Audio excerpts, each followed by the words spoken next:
শরীয়তপুরে college ছাত্রীকে ধর্ষণ। গতকাল সন্ধ্যা 7টার দিকে শরীয়তপুরে ঘটল এক ভয়ঙ্কর ঘটনা। রেস্টুরেন্ট থেকে বাড়ি ফেরার পথে এক কলেজ শিক্ষার্থীকে টেনে নিয়ে যায় মানুষরূপী 10 জন নরপশু।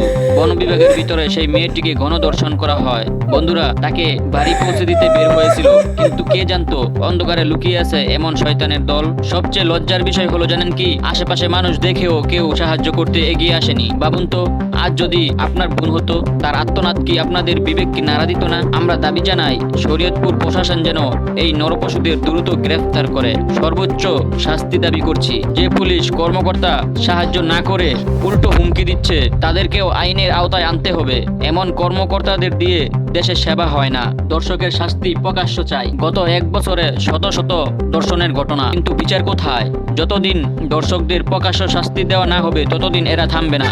এই দুনিয়ার আইন যদি বিচার না করে, আল্লাহর আদালতে নিশ্চয়ই বিচার করবেন, আর সেই বিচার সবচেয়ে ভয়ানক। আসুন অন্যায়ের বিরুদ্ধে আওয়াজ তুলি। সাবস্ক্রাইব করুন সত্যের পথে থাকার জন্য।